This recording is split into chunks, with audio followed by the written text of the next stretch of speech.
રાધિકા બોલો શું બને છે આજ? આજે જો વેફર તળાઈ છે, બટેકાની વેફર તળાવી કેમ છે. ખાલી ગેસ પર અત્યારે? અરે કાલ 11 છે કે નહીં, હા એટલે કાલ 11 સમજાને ખાવા થાય ને તો અત્યારે હું તળી નાખું એમ. ઓકે. એટલે વેફર તળાઈ છે. હા અને આ બાજુ શું આ બને છે? ઈ બાજુ તો હમણાં તો હાંડવો હાંડવો જ મનમાંથી જાતો નથી. હલવો હા હલવો બને છે. હલવો હેનો બને છે. ગાજર બીટ હેનું છે? નહીં ગાજરનો કેસરી કલર છે એટલે કેસરી કલર ગાજરનો એટલે ગાજર, લાલ કલર એટલે બીટ, દૂધ સફેદ જેવો હોય તો દૂધી. દૂધીનો. બીજો ઈ તો હવે સિવાય આવે. આમાં બનતા હશે મિશ્ર બસવાની હતી.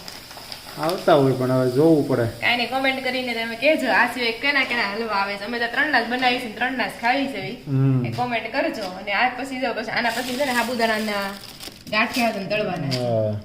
તો છે ને તમારે કોમેન્ટ કરવાની છે હા કે તમને આ સાબુદાણાના ગાંઠિયા ભાવે કે પછી આ વેફર બટેકાની ભાવે. વેફર ભાવે એમ શું ભાવે છે કોમેન્ટ કરવાની મને છે. તો સાબુદાણા તળે તો બહુ બીક લાગે. હા અવાજ તડ આવે કે નહીં? ઓકે થોડો હા.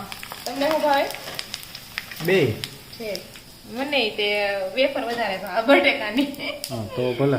કાંઈ નહીં, ચાલો કોમેન્ટ કરવાનું ભૂલતા નહીં કે આ સિવાય કેના કેના હલવા બને છે અને તમને શું ભાવે, બટેકા વાળું કે આ ગાંઠિયા ભાવે.